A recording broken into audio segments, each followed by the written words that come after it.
Two mates, one obsession, cars. We're here to talk, drive, and occasionally bin it in the name of automotive passion. From dream garages to the latest car news, this is the Ditch Finders podcast.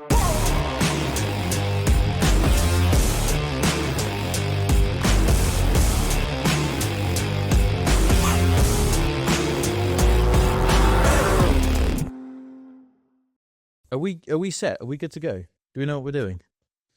I'm going to ensure I'm close to the mic this time. Yeah. These bloody squeaky chairs. They're so squeaky. You hear it in the video. Do you? Yeah, a little bit. Can't help it. We need more subscribers before we can afford proper chairs. Yeah. We need to open one of those invest in us fund things. Oh, GoFundMe. GoFundMe. We need new chairs. New chairs. It'd be nice to have a table as well.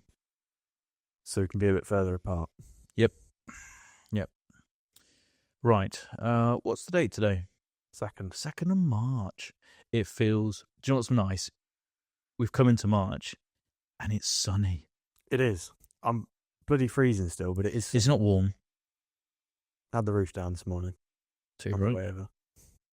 Would have had a slap on the wrist if I didn't. Yeah, it's kind of wrong. You can't have a convertible and on days like today not have the roof down. Mate, literally, throughout the winter, I forget it's a convertible. That's the problem. And then I'm like, oh yeah. And now I'll start using it as a convertible again now. Mate, when I had the MX-5, even if it was raining, I'd have the roof down. Was it ever up? No. If it was parked. Yeah. Problem is, because mine's a hardtop, I just get a bit worried. The more, probably the less I use it, the worse it's going to get. But I just feel like one day I'm going to put the roof down and then it's just not going to want to go back up. Is that a genuine concern? That's on your mind. You worry about everything. Yeah, I'm a worrier, so just use it. I'll probably drop it this year anyway, so all right, get its use. Fair enough. Speaking of your car, we have wanted to be more mechanically able, and as part of our automotive journey through doing podcasts and hopefully some videos and some other bits, we set ourselves the ambition of being more mechanically able. How's our first attempt at that gone? Well, not well, but I don't think it's our fault. We diagnosed the issue, or we think we've diagnosed the issue correctly. So we spoke previously about an electronic fault you've been having, and it turns traction off, your handbrake, ABS, flat tire monitor, and we've, through code scanners, readers, and a bit of intuition, we've worked out it's the rear wheel speed sensor, which makes sense. It does make sense. So we've diagnosed the problem, we've ordered the part, and we've gone to change it, and we've been stumped by a single Allen head bolt. Yeah, which is frustrating because we haven't quite got the tool required. That's literally the only bolt that you have to undo. So annoying. Otherwise, we were there or thereabouts. But it's completely rounded for us. Somebody's done it before. Yeah, and either needs something welding onto it and really cranking off, or it needs a decent pair of grips that we just don't have here to be able to do it. So it's slightly frustrating, but at least we're having a go. And we tried. I learnt a few bits. I've never even taken a wheel off before. So there you go. There's something. So slightly frustrating because it was somewhat of a failed first attempt, but we'll persevere. Yeah. Otherwise, how's your car? It's good. Yeah, like I say, roof down today. Turns into a bit of a different beast when the roof's down. It's a different character, isn't it? You reconnect with the car a bit, I think. Yeah, because throughout the winter, it's a bit rickety in there and bit condensation-y. So, but by the time you get back to spring, Z4's turns into a proper car. We've had a few months of bloody miserable weather. I mean, the last summer wasn't great either. Anybody in the UK will attest to this, that it was horrendous. The weather was not good. We didn't really have a summer. And then we've had a very wet, very grey, damp and miserable winter. One of the worst I can remember. It's bad. I struggle over the winter anyway, but this one's been tough. Yeah, it felt like one of the longest. And then thankfully, it's hit March and the sun's out. Yeah. Yesterday, we went out and I don't know how to explain it. Do you know where you see the movies in the spring and the birds come out and you see that and there's motorbikes out and there's cars out? Yeah. That's my version of that. Yeah. Of like the princess waking up and the bloody bluebirds and all that shit. And then our version of that is cars and bikes being out. Yeah. And it was just yesterday. It couldn't be any better. Lamborghini Huracan and a 360 Modena. Oh, really? And the Modena had an outrageous exhaust on there. Together? Yeah. Oh, really? Absolutely hooning around. That's when you know it's spring, when the bikes and the cars start coming out again. It's a bit like, for those that might be more rural and understand farming, when you let the cattle out in the spring and they're all bucking and running. It was the same thing for car and bike people. The weather was good. Yeah. We haven't wanted to, it wasn't worth taxing the cars previously and wasn't worth getting them out. And I feel like coming into March, some really good weather. The only thing now, end of this month, clocks go back. I cannot wait. Oh, yeah. Evenings, we go down to Cafe and Machine. It's going to be good. It's going to be good, mate. Really hope the weather continues. But I think from what it looks like, we've got a couple of weeks for this. Yeah, of good exactly, weather. yeah. We need an excuse to go out. Absolutely. Should we jump into some of the agenda that we've got? I've been fairly useless and only sent mine through after you harassed me this morning. You were way more prepared than me. I think it's going to be a bit of a looser agenda today, isn't it? Very much so. Winging it. Should we go through your notes first? Yes. Well, I don't have my notes on me. Oh, here you go. Thank you. No problem. So, to be honest, mine's mostly news, actually.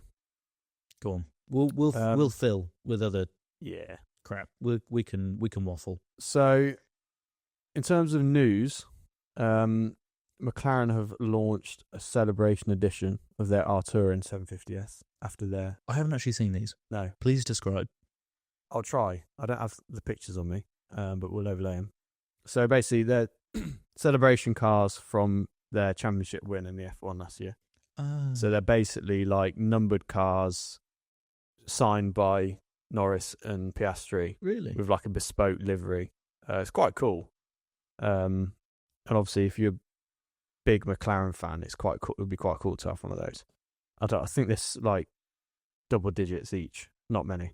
Only on the two models? Yeah, just Artura and 750S. They're called the MCL38 Celebration Editions. Very cool. So maybe to the vast audience, probably a bit of a cliche, but to someone that likes a McLaren, I think it's quite cool. Yeah. Are they going to be used? Surely they're just like a collector's item. If they're signed and everything. I think they will be used. They're not going to be ridiculous money, you know. So hopefully we'll see one at some point. Nice.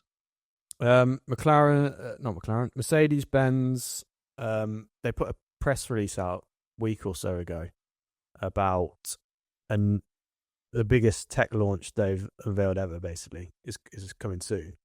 And they've given us some insight into what cars are coming. So I think it starts with like the CLA, new CLA, okay, and then a bunch of new models, a new G-Wagon, and then in terms of the AMG line, which is obviously what we're interested in, they're bringing the V8, bringing a new V8 out. Good. Or a revised version of the... Obviously, they've...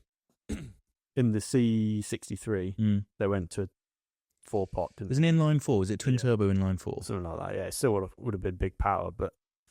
I mean, you think AMG, you think V8, don't you? The two. Yeah, absolutely. I think, from what I understand, sales dropped massively. Yeah. In the C63. Who's ordering a... What is it, a 2-litre C63? Something like that. That's just wrong. Not ideal. So this is, from a tech point of view, this is everything from powertrain and hybridity and electric, but it's also the interior tech as well. Cause I think so, yeah. Yeah, it's basically they're going to be launching a bunch of... Because they've been quite quiet, haven't they? Mercedes? I guess there'll be a new S-Class, because S-Class has always been the one where the technology has always been next level, that it was pioneering. It hasn't really been that way from Mercedes. They were the ones that really topped things, and everything trickled down then from the S-Class, didn't it? And it was like the A8, the 7 Series were always somewhat playing catch up. Yeah. And then all that tech again trickled down. But they haven't. It doesn't seem like they've had the advantage that they had before. No, I mean, neither me or you are really Merc guys, are no. We? But I can appreciate why you'd having said that, the new AMG GT I really like. It's a really good looking car. Really like it. As a GT car, I don't know what money they are. They're probably any new car nowadays are big money, aren't they? But 100,000, yeah. Whereas the previous gen, or the first gen AMG GT, are looking like really good value now. They're good money now, under 50 grand for the first gen GT. which I think would be a fantastic car. I think because there's so many different variants of the GT, people overlook the standard GT, but it's actually got presence on the road recently. Very much so. And it's 450 odd horsepower, I think, on the V8. So it's like proper sports car. Yeah. So yeah, the main takeout from that is basically the V8's coming back. V8's back. So the combustion engine is not dead just yet. No, I think this is going to happen more and more. So that's AMG. Porsche have made a big U-turn, although they're not calling it that, and are reinvesting back in petrol. Yeah. I think they're going to play it off as hybrid stuff, but just an excuse to bring back, because that's what people actually want. Exactly. So if stuff's not selling, they're going to have to. At the end of the day, the manufacturer's here to make money, and despite all the regulations and what, they need to produce a car that people want to buy. Yeah. Otherwise, all these companies go under. Surely. Yeah. Well, yeah, exactly. If they're not going to do that. They'll fight to the death. Well, if they're forced, I mean, they've been forced to sell more and more EVs, more and more hybrid, and that's all well and good making them have to make them. But if they're not selling, you're just going to have a company that goes under, and that's in nobody's interest. Exactly. No one's interest whatsoever. So yeah, some good news out of Mercedes there. Yeah. Maserati, don't hear much from them really. No. They've debuted their GT2 Stradale, which is their supercar, basically turned up a few notches. So is this like an SF90 FXX version of... Yeah. So it's kind of like the road version of their GT car, which is based on their supercar. Okay. So it's basically their supercar. So it's the MC20 turned up. Basically. Very cool. So it looks cool. Yeah. And I think it'd be... I like the MC20. I think it looks really good. I think it would be probably quite good on track as well. So, yeah, that's good. M4 CS Edition VR46. I don't know much about this. I don't have notes on it. I don't know much about it other than it's Valentino Rossi. Obviously, he's now has been for a couple of years now, a BMW GT3 driver. Okay. I want to say so. He's been doing some of the World Endurance Champion stuff. He's been doing Bathurst. He's been doing Le Mans, that sort of stuff in an M4. I don't know what they call it. GT. It might be a G4 or GT3. Yeah. I think it's GT3. And obviously they've done a limited edition version of that. Cool. So it's very cool. It's nice that there's a crossover from the bike world. Rossi coming into and doing really, really well. Yeah. He's been a great driver. So it's quite cool. They've done a... You just assume... It's a bit like rally and F1 and stuff, isn't it, as well? Like Kimi Räikkönen and stuff. Yeah. You assume they're really good at one thing, but not another. But obviously, they're petrolheads and they can do a bit more. Did you know Lewis Hamilton rode Valentino Rossi's Yamaha? Rings a bell, but it's not top of mind. When they were both drivers, so he was at Mercedes still, Rossi was at Yamaha, and they did a press event at Valencia, I want to say, and they swapped. And they had to go, because there was talk of Rossi moving years and years ago into F1. Really? Yeah, years ago. And he did some test drives. Yeah. But it never came to fruition. He's done some rally, and then now he's into the GT stuff. But they even liveried up the Yamaha with Lewis's number and everything, and they went out together. So he's any good, Lewis? He wasn't slow. No, it wasn't like he didn't just poodle around. He rode a MotoGP bike properly. Yeah. It was interesting. No, play. Really cool. So yeah, I guess that's based on Valentino Rossi. And well, it brings us nicely. Today was the first MotoGP. Oh yeah, so it's already happened. Yep. Oh right. It was this morning. I've only watched half the race because I had to come and meet you, and I was desperate to see it. But it was on really early this morning because they're in Thailand. Okay. And everything from it's been a season that everybody's been waiting on. Yeah. For loads of different reasons. Marc Marquez has moved to factory Ducati. And everything from every free practice session to qualifying to the sprint race yesterday has been amazing. It's lived up to all the hype over the winter, and I can't wait to go and finish the race. That's good, mate. I'll start tuning into it. We'll get you on loop. We will get you on it. Is that everything on your for you list? And then there'll be a few things we talk about. Yeah. So I think that's everything for me, really. I think F1 launch was. Let me know your thoughts on that. Go on. So F1’75 Live, or whatever it was called. So this was the day after we recorded the last episode. Yeah, on the Tuesday, yeah. Did you watch it live? I watched it live, yeah. You did? The whole thing? the whole thing. I was playing pro clubs a bit. The second half, it's Go on. What are your it's on the overall thoughts? background. What do you think? What did you take away from it? I think it's a good concept. It stops this month or 2 month long milk out of here's our new livery. Yes. It's just here they all are in one place, and we can move on with our lives because it really isn't that deep, really, No. is it? But it's cool to see. Especially when most of them look very similar to what they were the year before. I mean, I think the cars that were there were last year's cars Last with year's delivery cars. on. Yes. So it's just a bit like, yeah. I mean, who is the host? Jack White. Jack Whitehall. He basically summarised that at the start, didn't he? He's like, we've got this whole event just to show a livery on the old car. So, Yeah. but I thought it was really good in terms of everyone in one room. It was quite funny to see. Jack Whitehall was good, I thought. He's maybe joked a bit too much at times, but what did you expect? Yeah. And I think it was just a funny watch, wasn't it? It was a bit cringe at times. The drivers aren't hosts, so it's just quite funny. I loved it and hated it at the same Yeah. time. I really like the concept. Like you say, the concept was great. I don't think the execution was very good Yeah. because I liked some of the graphics Mhm. that they did with some of the launches and them coming out was great. Otherwise, it's really cringy because it's not what the teams are about. It's not what they understand or want to do. You can tell most of them didn't want to do it or be there. So that didn't help. And for me, it was aimed at people that aren't actually necessarily interested in F1. There's a new group of F1 fans, isn't there? They've done so well to make more and more people into the sport, but they're not into the sport. They're into. Do you know what I think it really comes down to? And this is where they've done so well because the racing's not that good and hasn't been for many, many years. They've had to make the rest of it more appealing. So whether that be the drivers themselves, the teams. Drive to Survive, they have to have more insight to things because everything else is fair. If you would just take it off the racing like they did 15 years ago, it'd be very boring and nobody would be interested in it. Yeah. So they've had to do something to keep people interested. What they've done is made it more of a mainstream watch. Yeah.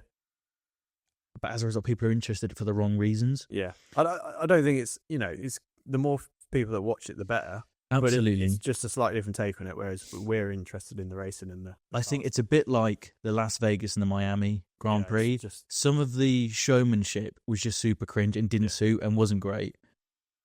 Yeah, so a lot of the American stuff just... And this is what this felt like for me. Yeah. Another bit of that. The idea is great. I think if it was hosted by someone like Martin Brundle, even Jenson Button, more of a driver-focused, actually about the racing and the sport, when it's a bit more technical detail, I think that'd be better. And I think as well, if they actually did it as a launch where they launched this year's cars, exactly, yeah, would be better as well. So you can look at some of the technical aspects, and it's not just a livery. The livery really doesn't make a difference. It's just for sponsors. It's if they actually launch the cars, there'd be something to look forward to and be interested in. So having said that, I did like some of what Jack Whitehall did, I thought it was and funny. the concept was great. Maybe it needed to be hosted, and I gotta say, I wasn't a fan of all the other hosts. No, for me, it didn't work. It's just a bit cringe. Super you could cringe. tell how much money they'd all put into it, like bringing like singers in and stuff like. They're all trying to one up each other, and it was a bit. It was not what F1's about. It was just was too cringy. It was too American. Contest, wasn't it? Little bit, but not in a good way. No, yeah, no. I think you let the cars and the drivers speak for themselves, but the drivers didn't want to be there and do that. Yeah, had to go backstage and put their leathers on. Not good. If they launched it at Silverstone, for example, at a circuit, and the cars did a lap, and it was almost indoors, had a massive opening like that for each car, and then they did a lap. How cool would that be? And then you interview them quickly afterwards.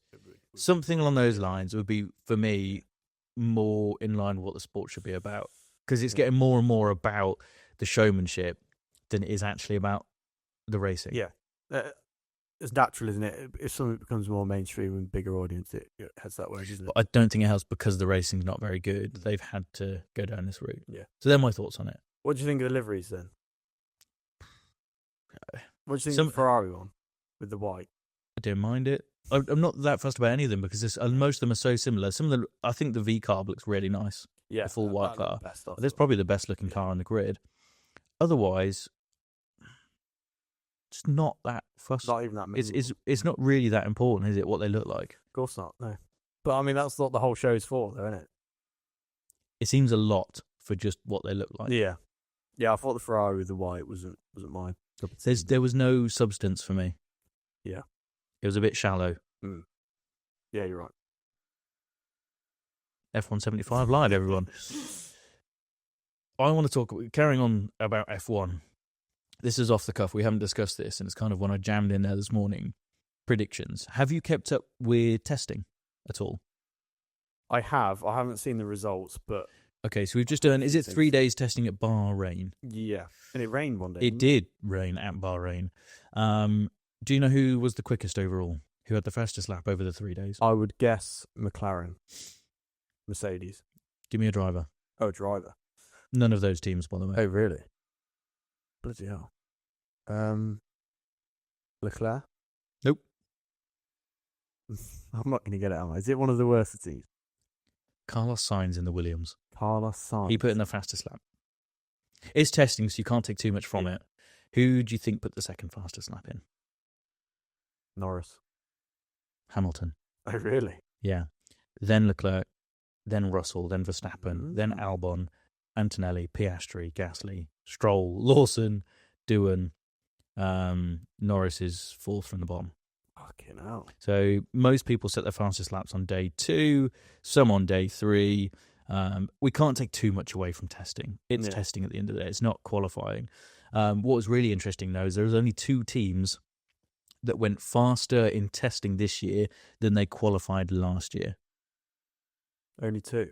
Only 2 so teams. With the new regulations, the cars aren't particularly faster? No, but the 2 teams, I believe, this is off the top of my head, Williams, for sure. Mm-hmm. Sainz's testing lap time was 0.8 seconds quicker than the top Williams qualifying lap time last year. Really? So that's impressive. I watched an interview with him after, and he was really quite... Maybe he's doing it just to keep people's thoughts down on it, but he was really underplaying Williams and saying, like, you know, really didn't seem very confident. Like, you know, we want to do better. We just want to continually improve this season, and didn't say anything about even getting in like the top. I don't think he can have expectations because he's going into a new team for him, and his team that's not done well is a team that has a car that's often back or middle of grid at best, and they haven't had crazy results. Albon's had a couple of better drives, but nothing to massively celebrate.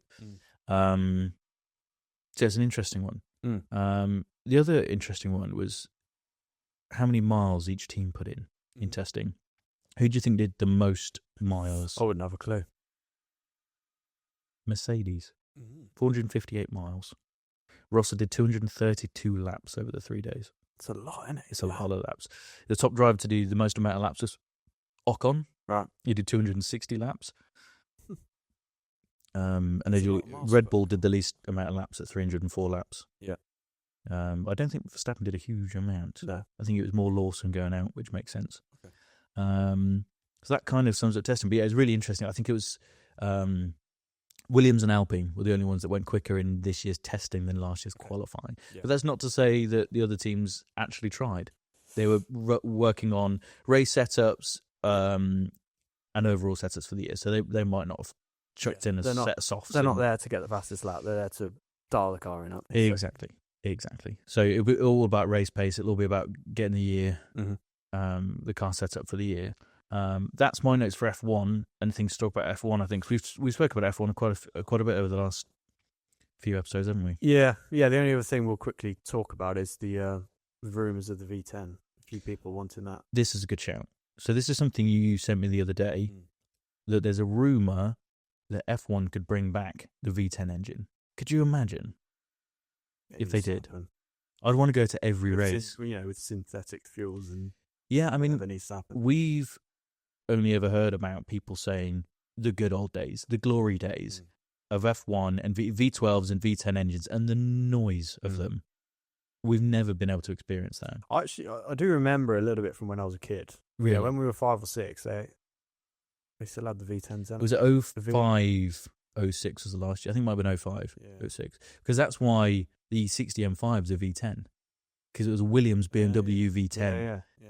in I F1. didn't realise that. Yeah. This is what I got excited about. I got excited about the fact that if F1 did go to V10 engines, they're going to scream, it's going to sound amazing, it's going to be great for the sport. Could you imagine the cars that are going to come out of that? So, we always have trickle-down engineering and technology that comes from F1 into these manufacturers. Yeah. Imagine something, because V10 cars are few and far between nowadays. I mean, is there a single car that manufactures a V10 now? Single production car? I can't think of one off the top of my head. And there wasn't many over the years anyway. But what an engine. Yeah, because Lambo stopped. Yeah. Yeah, that's a missing one. Is the R8 a thing anymore? The R8's discontinued now. Before that, I'm thinking LFA, R8, Hurricane, the M5, but that's 2006, 2005. Yeah. What else have we had? I'm sure there's been some stuff in between. Is there some American stuff that use V10s? Dodge? Used to, yeah, some of them. The Vipers, were they V10s? But still, there's few and far between. But imagine if they bring V10s back and that those manufacturers start making... That would be ideal. It'd be amazing. Yeah.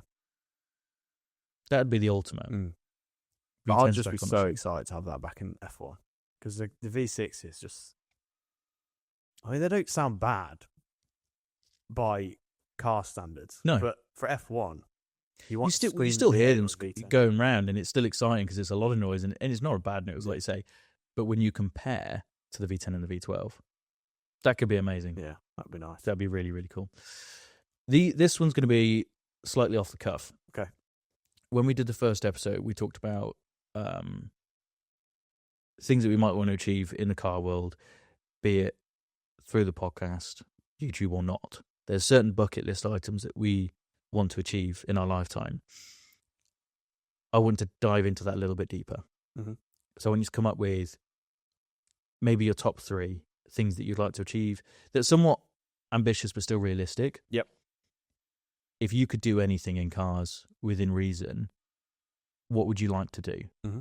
Whether that be a certain ownership experience, certain road trip, racing, anything. If you were to, and try and get as specific as you can with details. This is off the cuff, so we may edit, cut out. We might even cut out that. See what you can come up with. Okay. So anything that's coming to you off the top of your head now. Yeah. From a bucket list thing that you'd like to do with a car in any capacity. Like you say, off the top of my head, this first one's probably is ambitious. Is to own one of every cylinder engine. I like that. Yeah. So that's cool. I've had a 4 and a 6, so I need to get a V8, V10, V12. Maybe not a W16, that's a bit ambitious. But yeah, like up to V12. Nice. To have experience and owned each. That's probably doable. I think so, absolutely. Yeah. That's a nice ambition and bucket list thing to achieve. Have you ever thought about that? It's something my dad's mentioned before. Has he? Yeah. Yeah, so we went through it the other day. He's had V10, V8. He just needs a V12. V6, straight 6. V12 is definitely one of the last ones you need on his list. Yeah. Be really cool. So yeah, I have spoken about that, but I haven't thought about necessarily that for myself, but it's a cool thing to achieve. Yeah, I think it's a no-brainer, really, isn't it? Because that covers a lot of ownership experiences as well then, doesn't it? Yeah, or at least drive every engine type. Yes. Which would be more achievable. But yeah, that would be my first one. I think that's definitely top of mind. Number 2, I at some point, because it's not cheap, I want to build a track car. Mm-hmm. Do a lot of it myself. Yeah. And take it to most of the circuits around the country. Even if that is just like an MX-5 like you used to do. Yeah. I just need to scratch that itch. For sure. Within the next Hopefully that's something we'll do together as part of this. Yeah. I think it's very achievable. Yeah. And as a petrolhead, I think you've got to experience that. There's no replacement for being on track. No. Because there is no limits. So yeah, that's a big one as well. I think about it quite regularly. I struggle with this because there's so many things that I want to do. So to come up with 3 is really tough. Similarly to your track day thing, I would love to race. Oh, yeah. I'd love to do a race. Oh, really? I'm not fussed whether it's classic, off-road, on-road, GT, anything. Could be an MX-5, could be endurance in a Citroen C1. Anything. I would like to race. So that will essentially mean doing my race license and doing a race. The thrill, the sat on the grid, heart pumping, the adrenaline, and just having to work my way forward if I'm not already at the front because I'm so fast. No, I get so much satisfaction out of the idea of perfecting laps after lap after lap. I think I'd like to do endurance racing over anything else. Really? Yeah. It's a bit ambitious. Yeah, I'd love to do something like that. But it doesn't have to be high level. No. It can be low level. It can be amateur. Citroen C1 Endurance Cup. Anything like that. I'd love to do a race. I know what you mean, yeah. Big time. The other one would be, and I can't get this down exactly, a supercar ownership experience where I think it'd end up being, if I had to really pin it down, this will come back up in a second, I think. Owning something like, or owning a 458 Italia and going around Italy and doing a full month's tour of Italy. Yeah. It'd be unbelievable, even a couple of weeks. But owning a car and doing exactly what that car should be used for. Yeah. Aligning the car to the road trip as well. Yeah. Something like that would be unbelievable. Sure.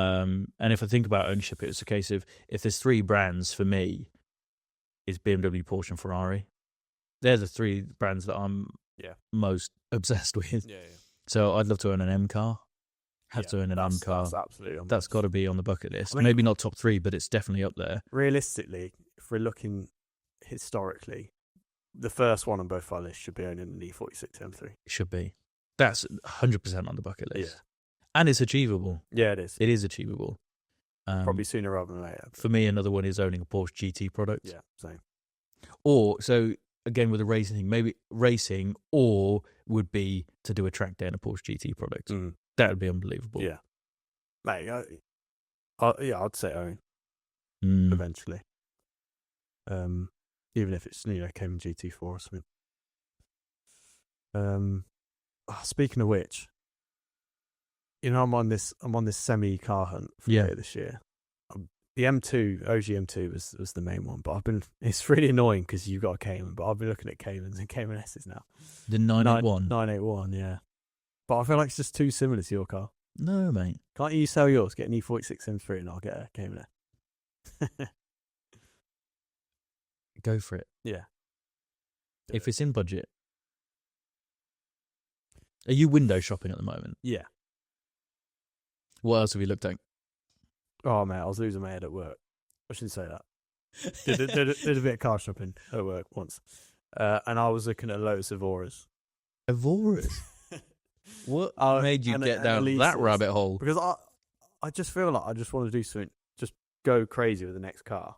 That's what I get something, a proper B-road killer. And just lightweight. I don't know. I'm usually quite narrow-minded with the cars that I like. It's like M cars, Porsche, Ferrari, and even with certain cars within brands, I'm really picky on. I've been liking stuff that I'd never used to like before. Yeah. I've been looking at Civic Type Rs. No, you haven't.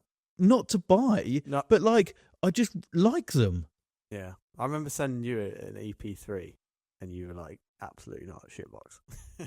But there's so much that I've been looking. Yeah. That I've been looking at that I never would have looked at or even gave a second glance beforehand. Really? That now I'm thinking, oh, that's cool. I don't know why. Well, I'm the same. It's just like, maybe it's just because this impending doom of the electric car, you just want to just everything else seems great. Yeah. In comparison. Makes everything else even better. But I don't know why. There's loads of cars like that that I never would have even looked at before, been interested in. That for you, yeah. So I think that's cool. Yeah. I like it. So I was looking at Lotuses. I love the Amira. Looking at A110s. Really? But I don't think it's right. I want a 6-cylinder. They hold money really well. A110s. Yeah. Yeah, it's mid-30s to 40s, I think, aren't they? It's a really hard bracket, that, because you can get quite a lot of car for 40, 50 grand. And you're kind of at the top end of some stuff and at the bottom end of others. It's a weird bracket. Yeah. The Amiras are kind of 50, 60 grand. Your GT4s now, your 981s are 50, 60 grand now. They've really come off a little bit. But then you can also get V10 and V8 R8s. Older older. It's a good price point. It's a great price point. I'm at the 25-30 at the moment, which is a nice M2. It's a nice price point for sure. But yeah, in terms of the real modern sports F-types. cars, yeah, V6 or V8. Late 20s, you can get a really nice V8, can't you? It's unbelievable. What a car for the money. Value for money. V8 Vantages. Yeah. Slightly more scary in terms of maintenance, but get a good ownership experience if you get a nice one. It's like any of these things, they're older, aren't they? Require more maintenance. I was looking at E46 M3s. You can pick one up for like 15 grand. They've come off. Like a decent one. They really have come off because they were E92s are still holding fairly. They've come up and they haven't quite come off yet, but E46s have. The bubbles slightly popped on them. Yeah. I don't know why. Because a mint and low mile one's still big money. Yeah, and they always will be, I think. I think people are just a bit nervous about buying them these days, and I think that's replicated in the value. I think so. But the whole market's dropped slightly. Yeah, it has, yeah. The whole market's dropped slightly. Sorry, where were we? We're on bucket list. I think we've covered most of that, and we've gone through a few. I think owning different engines, M car, Porsche GT car, and some kind of racing or track day experience. I think we're on the same lines on most of that. Yeah. Should we do this episode's Dream Car Garage? Go on. So I'll read it out, and I'll let you go first. Okay. We've done the research just before this. So you've inherited £100,000 from a petrolhead relative, but there's a catch. You must follow their strict instructions to the letter. You have to buy a supercar. No sensible choices, no compromises. The moment you get the keys, you're leaving immediately on an epic road trip suited to the car. No delays, no excuses. Your budget must cover the car, insurance, and tax, and every single penny must be spent. Or as much of it as you can. There's no leftovers, no saving for later. So whatever's left over gets burned. Yep. No planning, no second guessing. Just buy and drive. What are you buying? Where are you going? Interesting. Well, I've already done my research on this. It'd be nice if we ended up in that situation, wouldn't it? Yeah, ideal. Wouldn't say. So what would you do? So, I had a scan of Auto Trader, as I regularly do. And the car I came up with, and you might have guessed it because of the reg that I submitted, is a manual V12 Vantage. Lovely. Yes. What year is this? So I wouldn't actually know. They're like 2012 to 2015, I believe. So you can get it in S-tronic or it's called Steptronic, something like that. Yeah. Or a manual. Okay. But you can get a manual V12 Vantage S. Yeah. And how much is that of your £100,000? So for a nice one, we're looking 90 grand. Okay. So we've got 10 grand to play with in terms with insurance. Insurance. Bear in mind, we are 20, you're still 25, 26 years old. Yeah. Insurance on a V12 Vantage S. How much is the insurance on that for you? £900. Insane. Is that not ridiculous? There must be something wrong with the settings. When you hit 25, insurance drops off massively. £900 or £800 with a little box. With a black box. Who with a V12 is going to drive with a little box? So funny. Stupid. And the tax on that probably 700 odd quid. No, it's some of the ones I was looking at were 190, but they must be £190. They must be the later ones that come into that new tax bracket. Jeez, but they over 100 grand.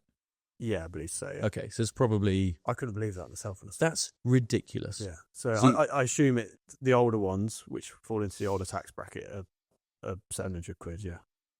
Still, you're under budget. Yeah, way under budget. I can pay for the whole road trip as well. Yeah, you can. Yeah. Do you want to know what I've gone for? Go on then. I'll show you it as well. I'm interested because you were very excited. I've smashed it again. The car's £95,000. I've really stretched the budget here.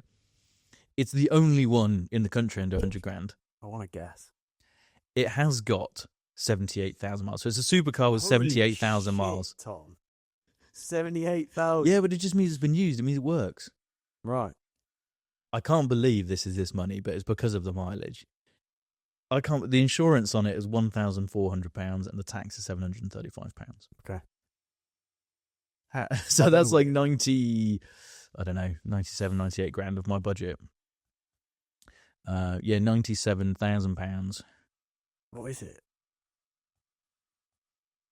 It is a very highly spec'd, wait for it, Ferrari 458 Spider. For under £95,000. Let me read you through the spec.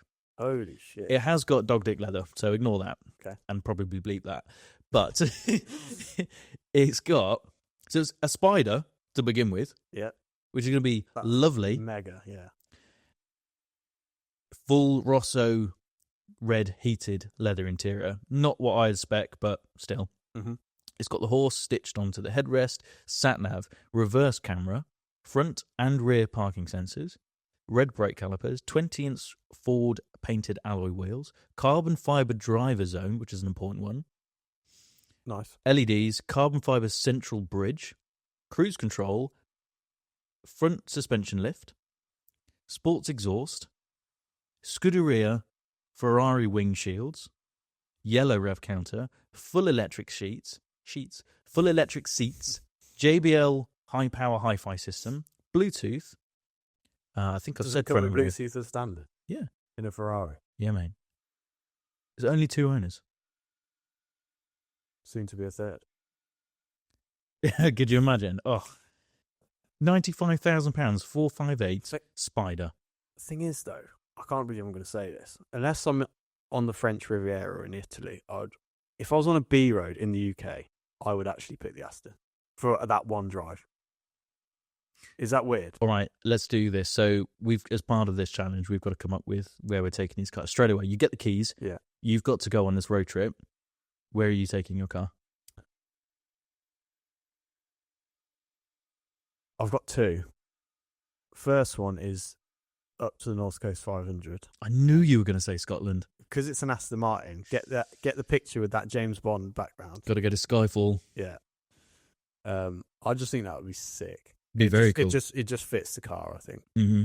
It might be, a little bit bumpy on the B roads, but either that or do you remember the episode on Top Gear when James May's in that really like race car Aston, yellowy? Yeah, so Aston, that is Hammond in a GT2 RS. Yeah.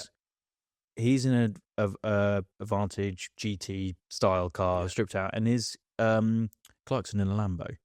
Yeah, Gallardo Superleggera, Gallardo Spider, something again, stripped out hardcore. They're like trying to find the best driving road in Europe or something. Yes, and they end up in like Switzerland or Austria. Yeah, I'd love to do that area. Okay, it's a bit general, but a big alpine sort of road trip. Yeah, very cool. Austria, Italy, Switzerland kind of vibe. Find some nice roads. Like it. Yeah, that's what I'll go for. I think mine would be similar to my bucket list. I'd grab the keys and I'd head straight down through the Mont Blanc tunnel and do a full road trip of Italy. Really? Full loop. Coastal? Mainly coastal. Yeah. Come in for bits that I want to see and do. Yeah. Just find the best roads, do coastal. Even hop across to Sicily and places like that and just do a proper Italian. It just fits the car, doesn't it? It'd be, especially with a Spider as well. Could you imagine? Yeah, imagine. And then come back up through the Alps, Mont Blanc Tunnel. Coast. Oh. There wouldn't be a much better feeling than that. There wouldn't. I applied for a job at Ferrari as a marketing manager. Oh, yeah, I remember you saying about that. I didn't get a job because I was too young. But part of that job was you take clients over to Italy and just drive Ferraris around. Could you imagine? And you get a Ferrari yourself. So I've thought about that a lot since. How many times have you reapplied? Yeah, exactly, yeah. Please. They've got you in the spam list. Yeah. Spam filter. I've been blocked, I think. Yeah. That's probably why I didn't get the job. They're like, he just wants to drive a Ferrari in Italy. Which is actually semi-true. Yeah. Oh, this car, mate. What car? Why'd you always one-up me? It's so annoying. I'm so good at this.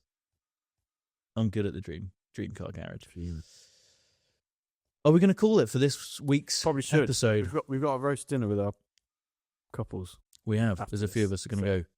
So we've want to squeeze this one in. We're slightly unprepared. We've waffled on enough. We have. More so than usual. Yeah. Nothing wrong with that. No. I think we'll it'll be another 2 weeks till the next one's out, isn't it? That's probably the cycle that we need to follow. Yeah. We're going to try some different content that comes out on the shorts and reels this time. So we're going to try some more narration stuff over, some more informative stuff. See how that goes. Keep an eye out for that if you're still listening. Thank you again for watching if you are. Like, subscribe, and all of that nonsense. You can find us on Spotify, Amazon, and YouTube for the long-form content. Is that right? Yep. And Apple Podcasts. And for short-form, TikTok, Instagram, YouTube, Reels, Shorts. They've all got a different name. They've all got different names. So confusing. Thank you very much. Yeah, we will see you soon.